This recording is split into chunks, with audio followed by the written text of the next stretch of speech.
Any others already available? None of them. Okay. Yours. Somebody has a pocket knife, and if he doesn't, I know the judge does.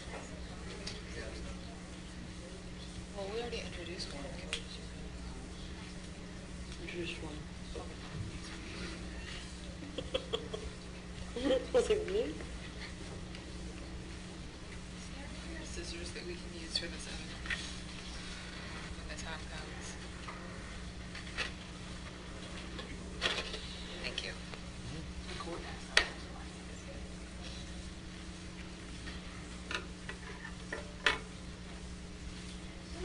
Very important.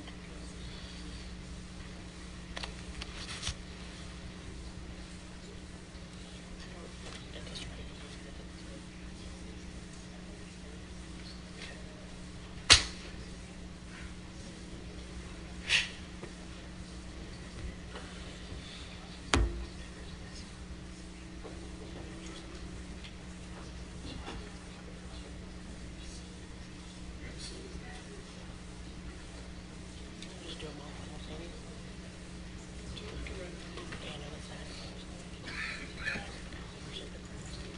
You know, go through the testimony of what she did.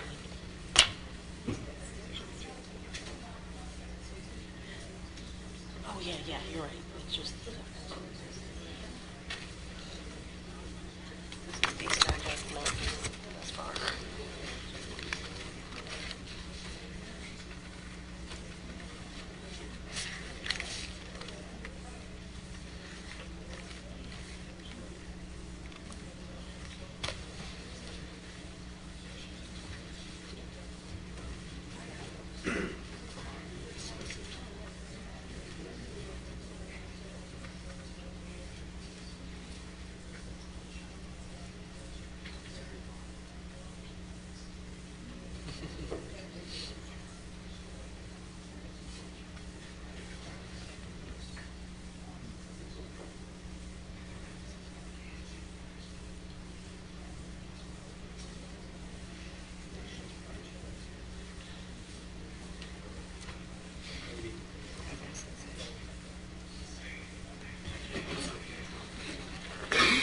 Back on the record outside the presence of the jury, are we ready to bring the jury back in? We are. Yes. And we're ready to step back into the Commonwealth's case in chief? Yes. Who will the Commonwealth's next witness be? Detective Roy Stalvey. Okay. All right, we can bring the jury in. All rise to the jury, please. David, walk with your sir.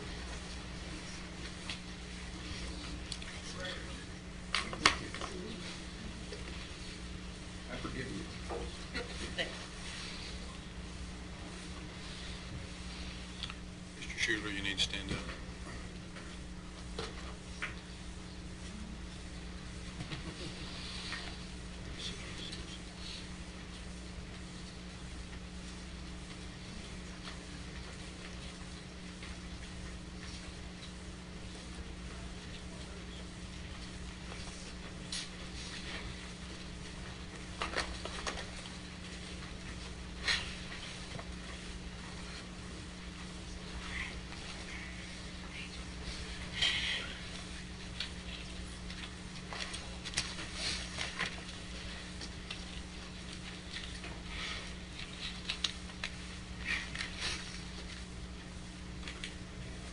Welcome back. Everybody can be seated. Did the jury follow the admonition during the break? Yes. Very much. We are going to step back into the Commonwealth's case in chief. Commonwealth's next witness. Your Honor, the Commonwealth calls Detective Roy Stalvey to the stand. Detective Roy Stalvey.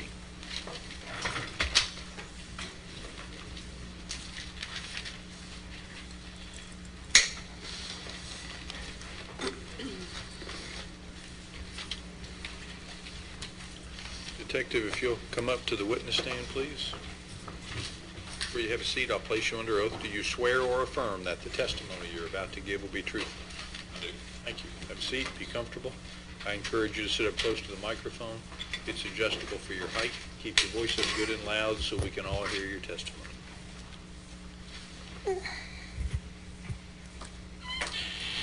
Sir, can you please state your name for the record? Roy Stalby, Where are you employed? Louisville Metro Police Department. In what capacity are you currently employed? I'm currently assigned as a patrol officer in the 2nd Division When did you take that assignment? 1 year ago. And where were you before? From 2006 to 2012, I was assigned as a detective in the homicide unit, and just prior to that, from 2004 to 2006, I was assigned as a detective with the Crimes Against Children unit. And how long have you been with the police department? 12 years. What was your employment before that? My primary employment before that, just before I came on the police department, I was a social worker with Child Protective Services.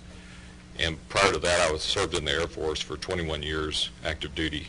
And the last 10 years of my Air Force career, I served as a special agent with the Air Force Office of Special Investigations, which essentially is what I did as a detective. Plainclothes, conducted felony level investigations for the Air Force and Department of Defense, as well as protective service operations, counterintelligence, counterespionage investigations and operations. Thank you.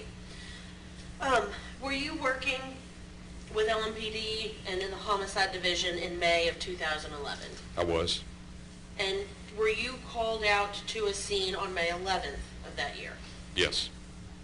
Can you explain to the jury how you got involved in the investigation of the murder of Trey Zwicker? I believe at the time my normal shift was 4 to midnight, 4 in the afternoon until midnight.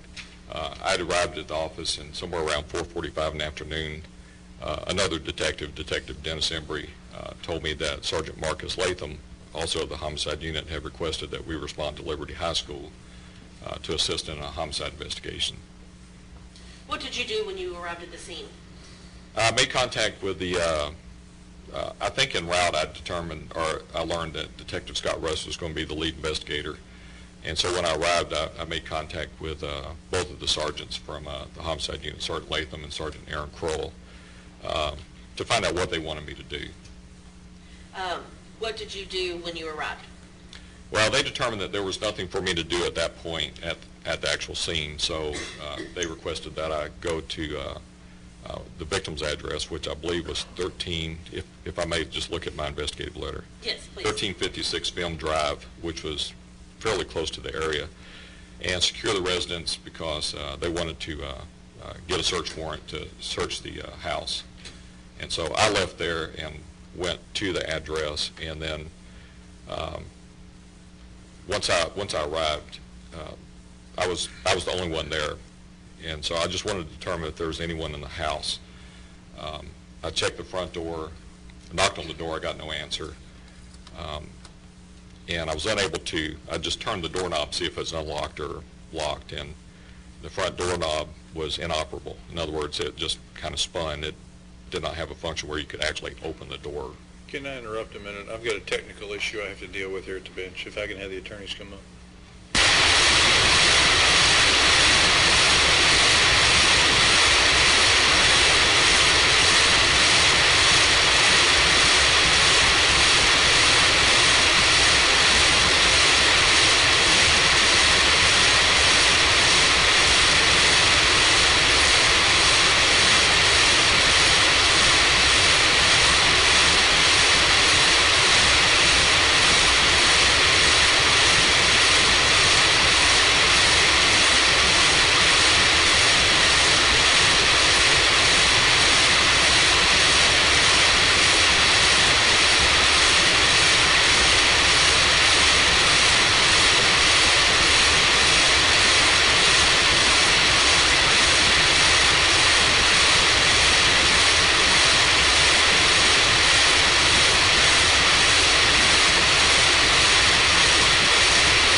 Okay. I had to figure out which button to push. I was having trouble. Detective, you were saying that you tried the door and the doorknob was inoperable. I think you said it just spun. Was that the external door or the internal door? That was the internal wooden door. There was like a storm door on the outside, and it was unlocked or open. And so I went around to the rear of the house. There were only two doors, one in the front and one at the rear of the house. And the rear door was locked. I believe most of the blinds were closed, so I knocked on the doors, both sides, knocked on the windows. I couldn't raise anybody in the house, so the only thing I could do at that point was stand by, and there was an unattached garage. And I don't recall if that door was open or not. I just simply don't recall whether the door to the garage was open or not. I was just trying to make sure that there was nobody inside the residence. And at that point, I couldn't determine whether anyone was inside or not. So I stood by in a position where I could see the front or the rear door until the search warrant until the search warrant was obtained, or until another detective or officer came to assist. Why does it matter if someone was in the house? Why were you trying to determine that? Well, we wouldn't want, in the case that there was any potential evidence involved in the crime, we don't want them to try to tamper with any evidence or move anything or destroy anything. Do you know at that time whether there is any evidence that relates to the crime in the house? At that time? Right. No, I did not. Okay.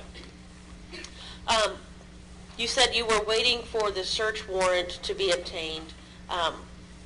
Was there a search warrant ultimately obtained for the house on Vim Drive? Yes. What time did you all start the search? I noted in my investigative letter that the search began at approximately 8:35 p.m. Okay. and concluded around just about 9:30. And how many people, if you know, were present for the search? I don't know exactly how many people. I know Detective Russ arrived, and most of the other detectives that were involved in the case or that were working at that time, along with our sergeants, arrived. But I don't know the total number. And was the crime scene unit present as well as other detectives? After the search warrant was obtained, and we normally don't call them out to a scene, to the location where we're going to conduct a search of a residence or anything until we have a search warrant, simply so they don't sit around for 3 hours while we try to do that. But once we were ready to execute the search warrant, they were there. Okay. And did they document with photos and collect any evidence as you all directed them? Yes. Did you do anything else either at the 1356 Vim Drive address or at the scene at Liberty that night? At the scene at Liberty, I actually had no contact. I did not actually enter the scene where the body was found or anything like that because there was no need for me to. I was directed immediately to go over to Vim Drive. But after that night on Vim Drive, I did nothing else there. Okay. Did you do anything else to assist Detective Russ in the investigation of this case? Yes, I assisted in numerous interviews that he conducted. When, if you could just kind of lay out a timeline for the jury as to what you did and when. I'm going to, if it's okay, refer to my investigative letters to help refresh my memory a little bit. I responded to the scene on May 11th, 2011, and then on Friday, May 13th, I assisted in interviewing several persons. I believe I interviewed a couple of people at our homicide office. Were those juveniles? They were juveniles, yes. And how did they get to homicide, if you know? They were at, I believe they were being detained at Louisville Metro Youth Detention Services, and we had a court order to take them from the detention services to our office to interview. So to do that, we actually drove over to pick them up and then take them to our office, and then upon completion, return them back to the detention facility. And on that Friday the 13th, were there two juveniles that you all attempted to, or did interview, either attempted to or did interview? Yes. You want their names? But you could just give their initials. One was, I'll give the initials of the first name and last name, A-H, and then A-D. A-D as in dog? Yes. And why were you interviewing these kids? I don't have an exact recollection of why we interviewed them in particular, other than either their names came up through the course of the investigation, or there was some type of tip, anonymous tip, or maybe not an anonymous tip that came in regarding these individuals. Okay, but something in the investigation led you to them? Yes. Okay. And that was on the 13th with those two juveniles that had been at the youth service, or the youth center, or is that basically jail for kids? Yes. Okay. Did you do anything else on that day? I believe there was actually more than just those two interviewed. Those were two that I were involved in. Okay. I believe there might have been another one that was interviewed, but not by me. Okay. And then we continued working on into the night, past midnight into the 14th. We did some follow-up interviews. When I say we, I'm talking about Detective Russ and I. Essentially follow-up interviews to try to verify the stories that or the information that we received from these juveniles that were interviewed, to try to essentially check their alibis. So we did some follow-up interviews into the 14th, well after midnight. And was one of those with the foster mother of one of those kids? Yes. With the child with the initials AD? Yes. Okay. Did you all do any sort of search or take any sort of photos or documentation when you did that interview with the foster mother? Yes, we went by and made contact with her, interviewed her, verified whether they were home on the night of the, I believe it was Tuesday, May the 10th, where they were at. Or if that person had shown back up at the house and what time, so on and so forth. And then received consent from her to search that individual's room to see if we could find anything that may be related to the crime. And in the course of that, photographed that and then searched it, and we found nothing. okay, so I think I stepped on your answer. I apologize. Did you find anything that you all found to be related to the murder of Trey Zwicker? We did not. If you could continue with what steps you took in the investigation.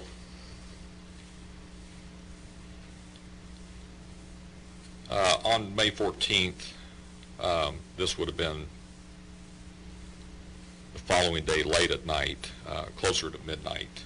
I believe that was a Saturday, May 14th, close to midnight. We also conducted a follow-up interview with, it turns out, it was at the residence where one of the kids, I can't remember if he had been interviewed or was, we were looking to interview him. We made contact with the girlfriend of the child's father, and essentially verified whether he had been there or not. And I believe that she said that she did not know his whereabouts the previous week. And that was to make sure we're clear, the girlfriend of the father of one of those juveniles that had been either interviewed or that you all were looking for? That's correct, yes. Okay. And you said that was near midnight on the 14th? Yes. Did you and Detective Rush do anything earlier in that day on the 14th?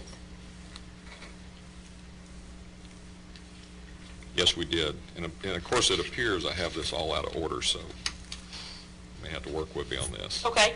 Did you all, on the afternoon of the 14th, did you and Detective Russ attempt to interview the victim's mother, Amanda McFarland, and stepfather, Joshua Gowker?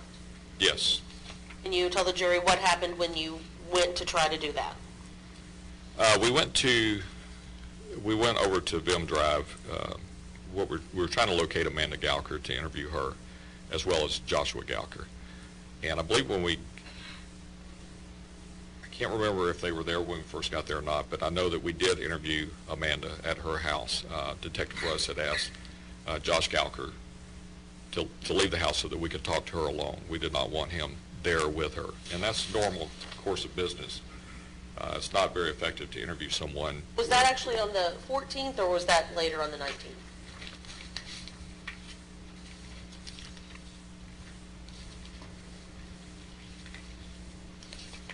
Are you talking about Amanda? Mm-hmm. When you asked Gowker to leave so you all could talk to her?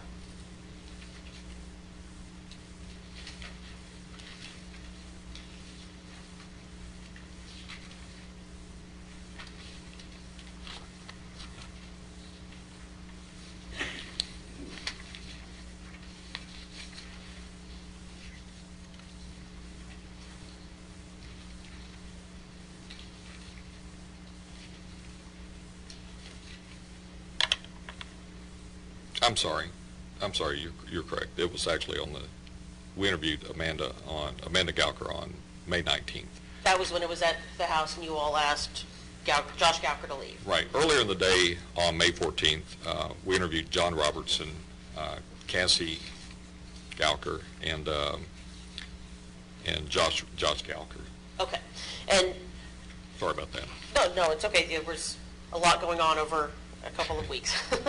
On the 14th, I believe you testified that you all went to Vim Drive. You were looking for Amanda. How did you happen to interview John Robertson and Cassie Gauker? Because they only lived a couple houses over, and so we knew where they lived at, so we ended up interviewing them as well, because they're right there, just 2 houses away from each other. So is this the couple that lives, that are related to the convicted Josh Gauker? Yes, I believe Cassie Gauker is the cousin of Josh Gauker. Okay. And did you all interview them together or separately? How did you do that? Separately. Okay. And then that same date, were you part of an interview of Josh Gauker? Yes. And where did that take place? At the homicide office. And was that recorded? Yes.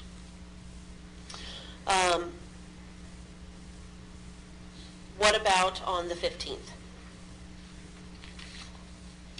Or I guess really, you said earlier, I'm going to get out of chart and do a timeline because this is getting confusing. If I may, Your Honor. Yes, ma'am.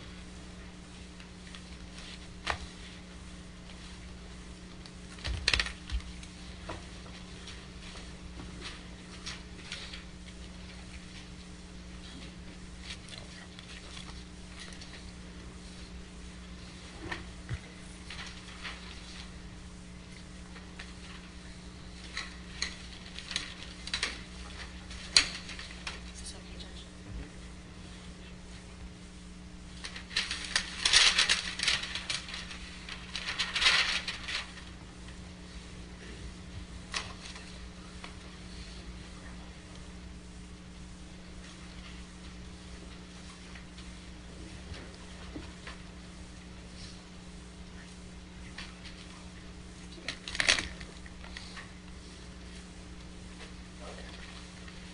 Okay, I'm going to back up because we got a little out of whack.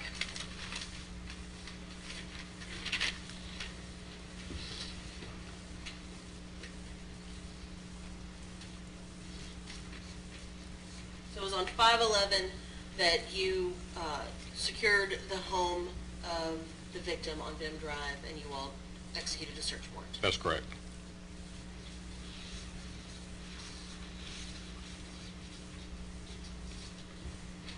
And then you testified that on 5/13, you and Detective Russ interviewed a couple of juveniles, and there might have been another juvenile or 2 that were interviewed by other detectives. Yeah, actually, myself and Detective Matt Messler interviewed the one juvenile with the initials AH.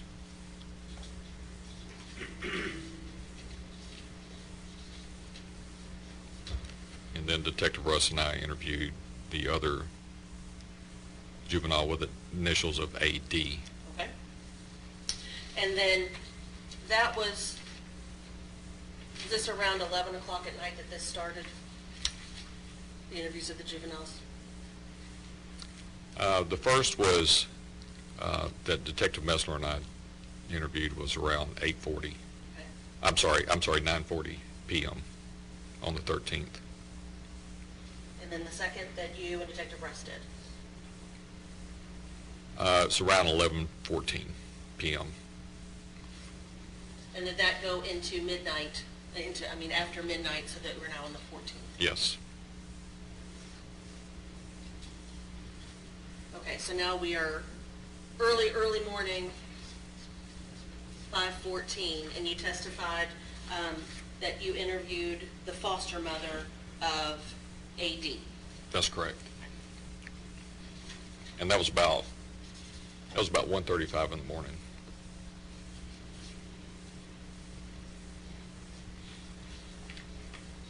About 1:45 a.m., okay. And then, did your, I guess, shift finally end for that day? I'm not sure if it did or not.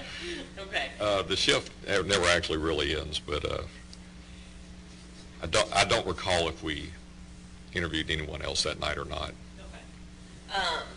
And then just so we can kind of, so later on 5/14, what time did you interview John Robertson and Cassie Gauker at Vem Drive?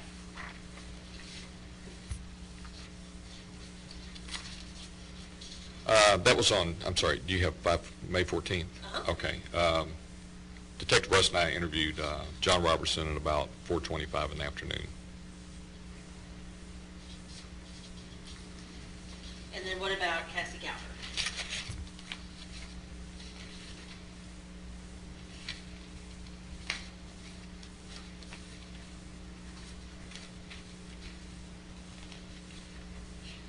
Let me see if I can find it here.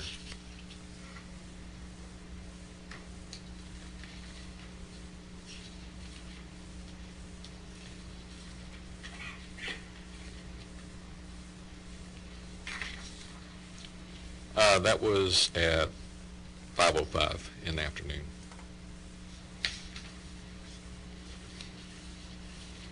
And these were both on Vem Drive, Yes.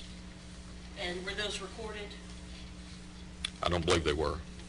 Okay. I can look and see. I don't believe one of them, I don't believe the interview with Cassie was recorded. Okay. Let me check on John. That may have been recorded, I'm not sure.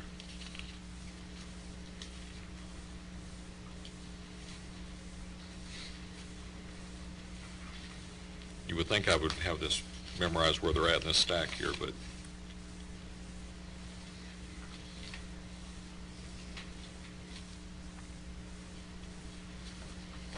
I don't know if the one with John Robertson was recorded, because the copy of the investigative letter I have just kind of ends, so Okay. I'm not sure. Okay. And then you testified that on that same afternoon, on May 14th, you and Detective Russ interviewed Josh Gauker at the homicide office. Is that correct? Yes. And what time did that begin? The actual interview began at 5:49 in the afternoon at our office.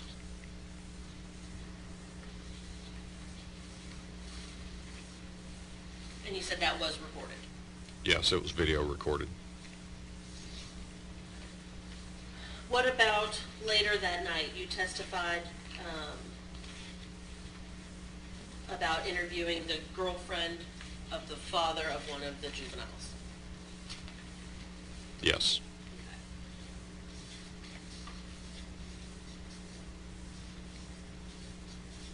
And about what time was that, if you know? We made contact with her at about 11:50 p.m. And then we cross midnight into the very early morning on 5/15. What was your next interview? It was at 12:50, well, let me see, 12:56 a.m. Okay. I go by military time, so it's almost 1 o'clock in the morning on the Okay. 15th. And we interviewed the mother of the juvenile with the initials AH.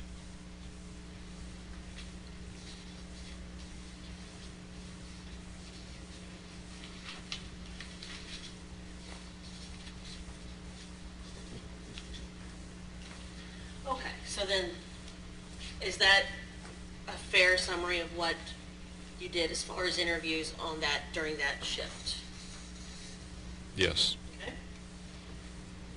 Did you conduct any other interviews during the course of this investigation? Yes, we did. Or interviews I was involved with, yes. Yes. How about on May 17th? Any interviews done then? Yes, there were. And I may not have it in the correct timeline here, but Okay. I know that Detective Russ and I interviewed a juvenile at about 8:30 at night on the 17th of May. And do you know that juvenile's initials? D.G., David Goff.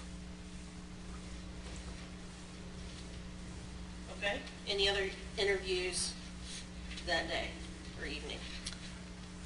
Not that I have in the investigative letters. Oh, I'm sorry. You said May 17th? Uh-huh. Yes. We interviewed another juvenile and also the juvenile's grandfather. And that was about 7:45 in the evening. What initials for that juvenile? R.B. Or B like in boy. B is in boy. Robert Baker, yes. Okay. Now let's get to the 19th. You talked about interviewing, earlier you talked about interviewing Amanda Gauker and having Josh Gauker leave so that you could conduct that interview. Can you talk about that, please?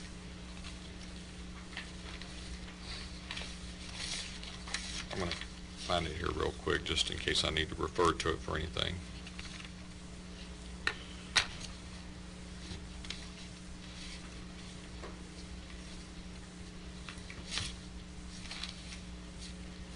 Yes, on May 19th, this was about 7:08 p.m. and Detective Russ and I arrived at 1356 Bim Drive, which is where Amanda lived, and we wanted to speak with her. Detective Russ asked Josh Gauker if he would mind just leaving the residence so that we could speak with her. He did not want him inside the house. We wanted to speak to her alone. And like I said earlier, that's normal to interview a witness, not to interview them with several other people hanging around. And he agreed to do so, and then we talked to her for probably a little over an hour. Okay. And was that recorded? Let me look and see.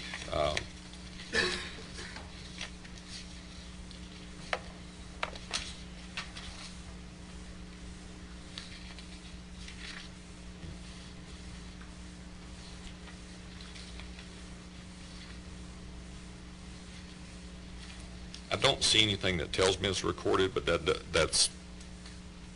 but I can't say that it was not. So, I'm sorry. It is in here. The entire interview was audio recorded. Yes. Okay, great. And how long did you say you all interviewed her? It was about an hour, maybe just a little bit more. Okay. And that, just to be clear, that was done at her home on Vim Drive? Yes, we were in the living room by the main front door, sitting on the couch, and I believe she was sitting across from us. Okay. I would like to direct your attention to May 22nd of 2011. Did you participate in any transport or interviews then? I don't have anything and I apologize for having to constantly refer to investigative letters, but it was a couple of years ago, and I was involved in numerous cases, so I can't memorize everything, but I do recall transporting some juveniles I believe from the homicide office to the Louisville Metro Youth Detention Services, but I don't recall the names or the times or anything. Okay. If I were to tell you that it was on May 22nd, would you have any reason to question that? No. And were these different juveniles than we were talking about on the 13th? Yes, they were. Okay. Now I'd like to move ahead in time and draw your attention to June 22nd of 2011. Was there any sort of change or break in the case at that time? Yes, and I'm going strictly from memory on this. I believe that Detective Russ had received a call from a detective, I believe his name was Adams, from in Alabama. I don't recall the city or the police department off the top of my head regarding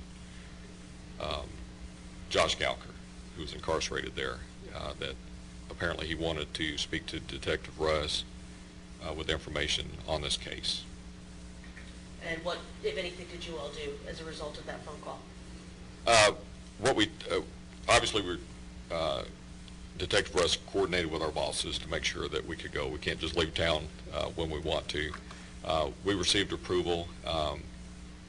He wanted to speak, I believe he wanted to speak only to Detective Russ, or as far as, he didn't want to do it over the phone, he wanted to do it in person. So we jumped in a car and drove down to Alabama to interview him. And when you interviewed him in Alabama, was he in custody there?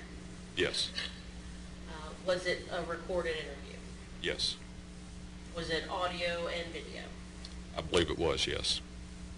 And during the course of that interview, did you all also make several phone calls to people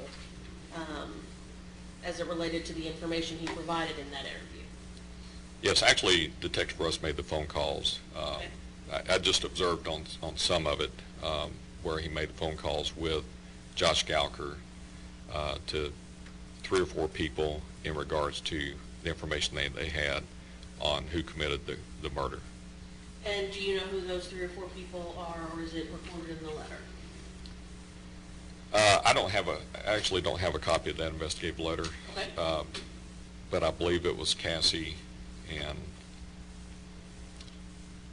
I think somebody named Angelic. There was another name I can't remember, and it may have been John as well. If But, we, but if I were to show you a letter about that, would that help to refresh your memory? yes, it would.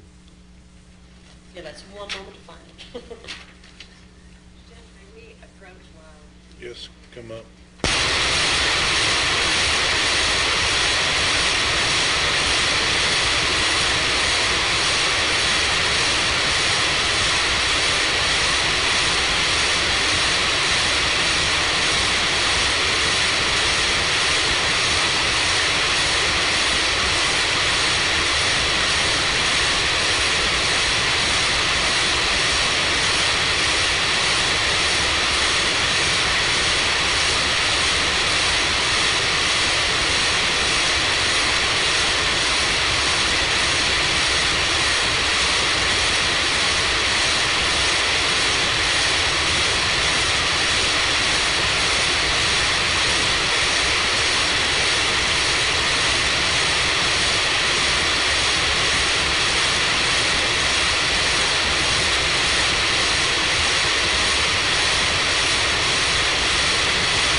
I'm going to hand you a couple of investigative letters done by Detective Russ.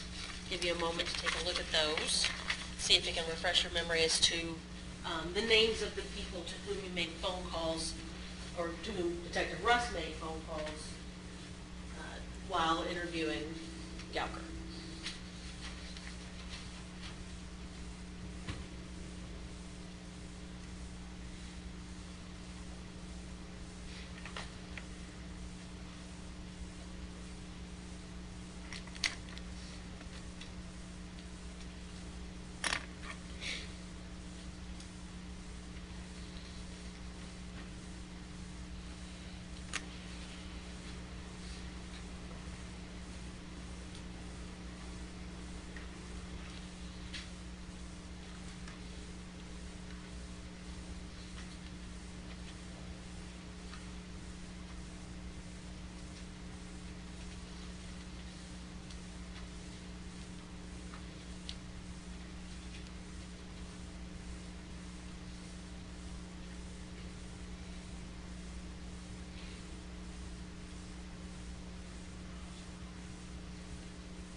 Yes, this does refresh my memory. One was to Cassie Galker.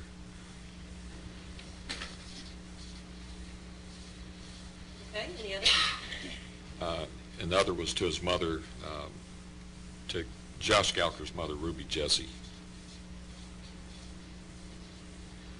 If you know, is Ruby Jessie still alive?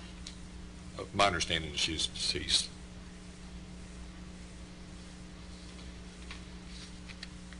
Any other phone calls? Yes, Angelic Burkhead.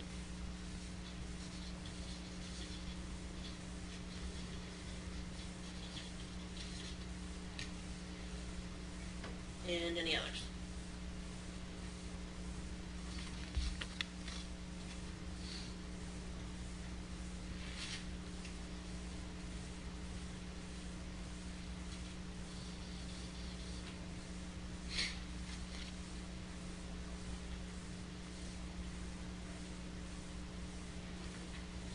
Do you remember if there was one to Jahara Riddle? Yes, I do remember that name. I'm just not finding it in here. Do you remember that Seeing phone it. call? Yes.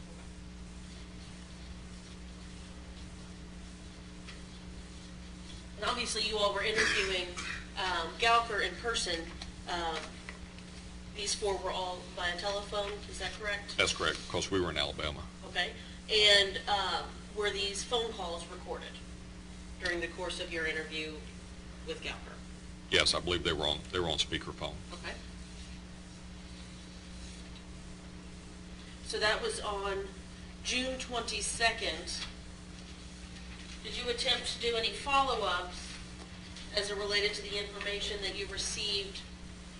Well, a lot of these phone calls actually went over into June 23rd. Okay. So it's after midnight into the early morning hours, like 1 o'clock, 2 o'clock in the morning. Did you all then come back to Louisville? Yes. Once we completed the interviews and the phone calls were done, then we got back in the car and returned to Louisville. And did you get back on 6/23? Yes. The morning of 6/23? Yeah, the early morning hours.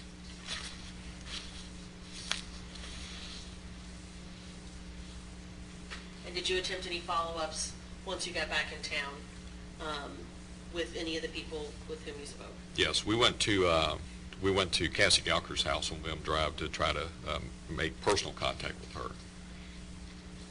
When we arrived, there was no one answering the door, and Detective Russ was subsequently able to get her on the phone.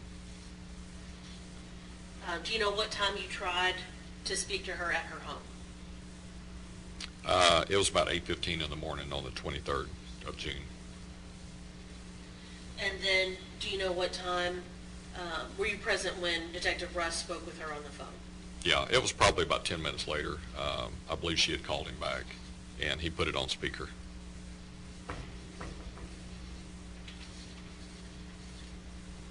That was about 10 minutes later? Yeah, in the letter it says 8:24, so about 10 minutes later. Okay, and then what did you all do next? We weren't able to make personal contact with her, so he talked to her on the phone, and then from there, we went to, I believe, Home of the Edisons to pick up Joshua Young. And was he placed under arrest then? Yes, he was. What time?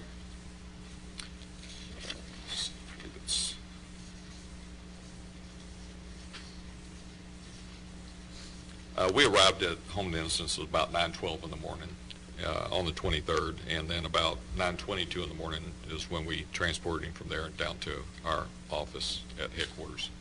And were you present for a brief statement from the defendant that morning? Yes. Detective, that's all I have. Thank you. Cross-examination. Sure.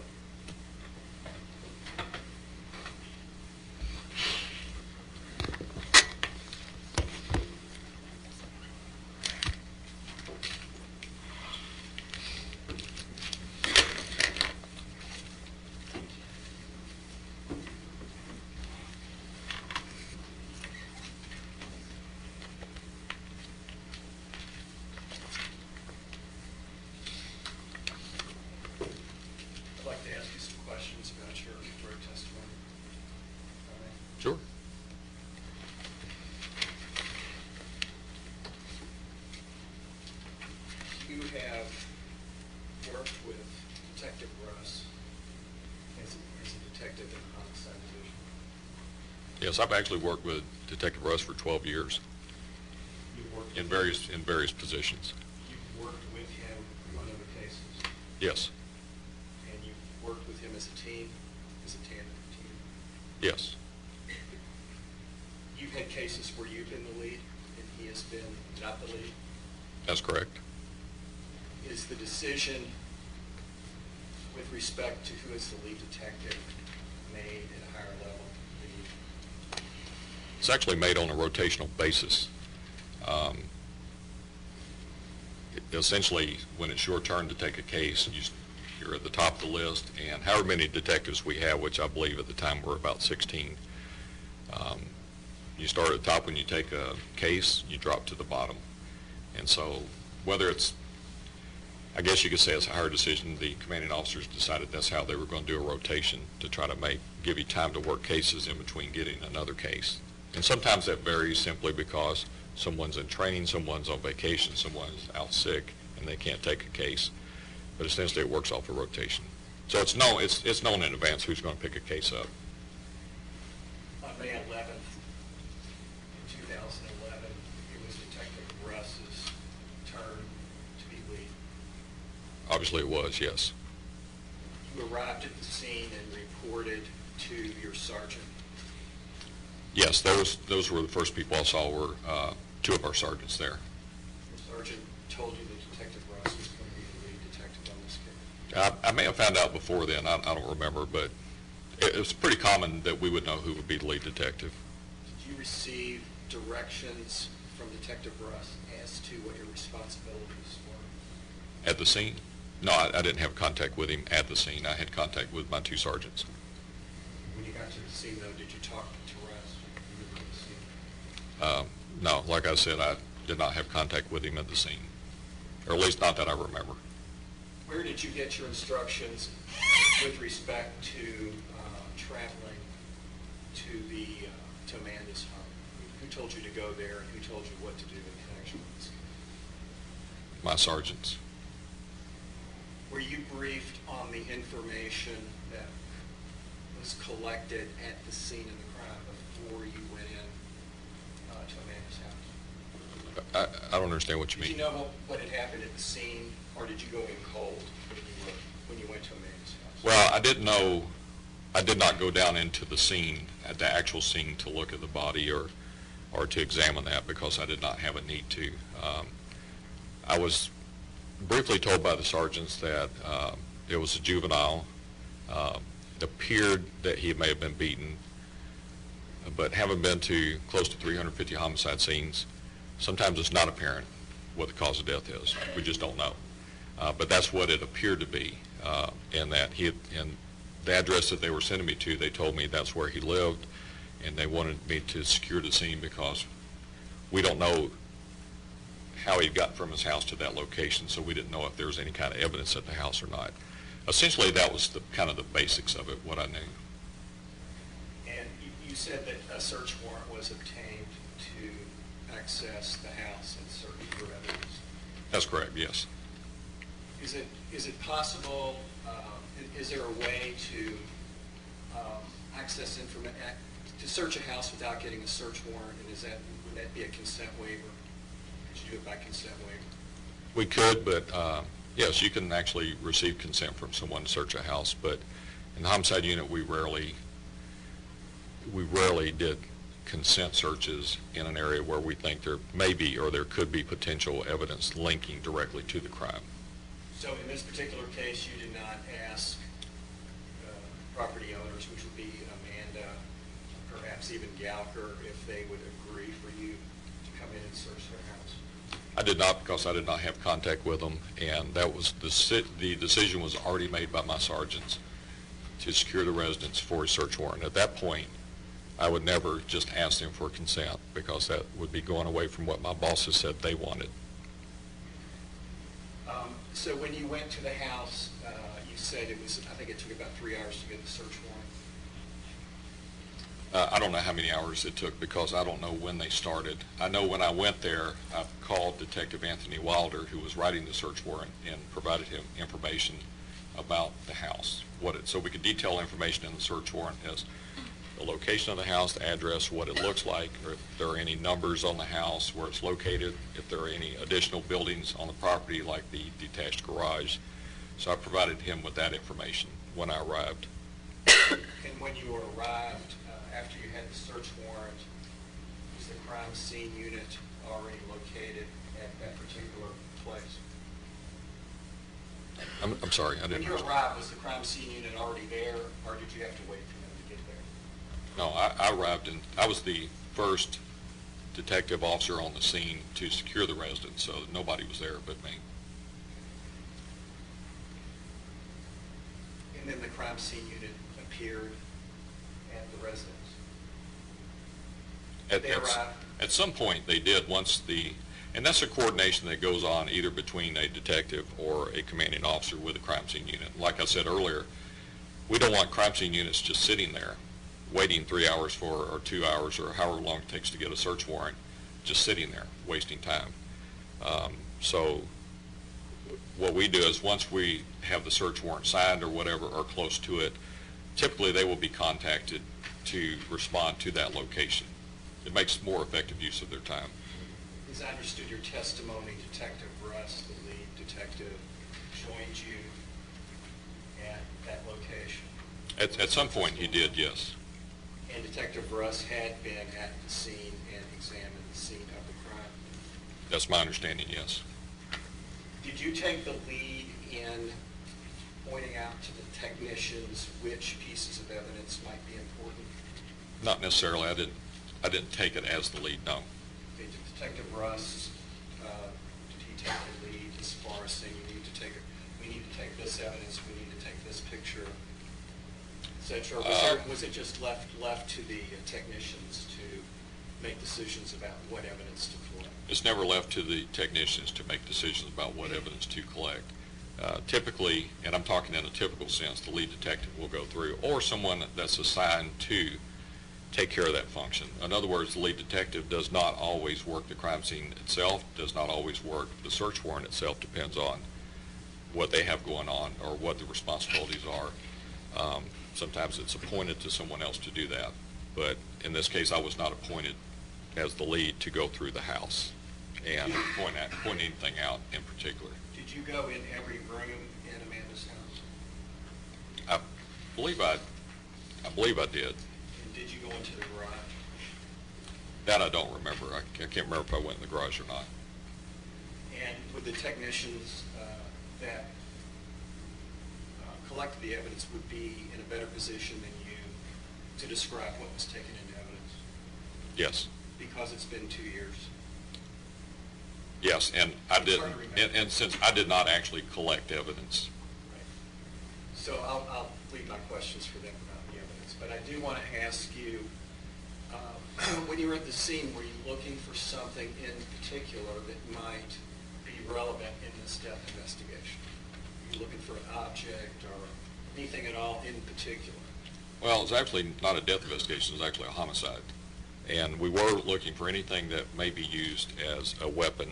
It could be a bat, it could be a sharp-edged weapon, such as a knife, or anything that's an object that's heavy or sharp, or even a bat, or an extremely large stick or something that would be found inside the house that may have been used as a weapon or could have been used as a weapon, or anything, obviously, with any type of blood or anything like that on it. Have you had an opportunity to review your notes before today about what you did in connection with this case?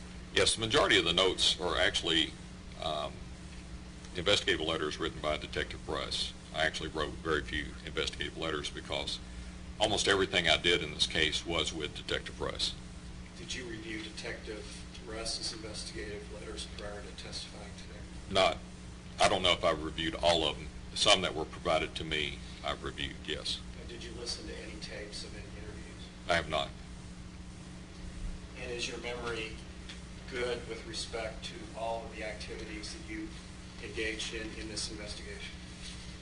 I mean, in a general sense, yes. Do you remember seeing 3 baseball bats at Amanda's house? I simply don't recall that, no. Do you remember seeing a garbage can at Amanda's house that contained 3 items in particular: a empty Marlboro Red pack, an empty Marlboro Light pack, and a banana peel? Does that What's register with you? what's a red pack? Marlboro Red, I guess, is the traditional Marlboro cigarette. It's Marlboro box. It's red. Do you remember seeing that? I remember something with a banana peel, but I just don't remember that specifically. Do you remember going into the garage and seeing a yellow pipe? Well, like I said earlier, I can't recall if I actually went in the garage or not. But you don't remember seeing a yellow pipe anywhere at the scene? I don't remember. I have not reviewed any of the crime scene photos. I'm sorry, any of the photos at the residence. Was that the only time that you were at the scene, and I'm talking about maybe 11th, or did you go back on the 13th? Okay. Do another, Are you talking about? at Amanda's house, I'm sorry, at Amanda's house, did you go back another time, or was maybe 11th the only time you remember? Well, like I earlier testified to, we did go back on, I believe, May 14th to interview Josh Gowker, and then back on the 19th to interview Amanda. But I was asking if you went back and seized any evidence at a later date, took any pictures, or did anything at all beyond the 5/11 date with respect to evidence, collecting evidence, or anything like that, if you remember? I don't remember. Okay. May I approach the witness, Sean? Yes? I don't know if you've had a chance to review this letter, but it's one of Detective Russ's letters dated May 19th, 2011. Direct your attention to the first paragraph in the highlighted portion. And I'll ask you a question about that. Yes. Okay.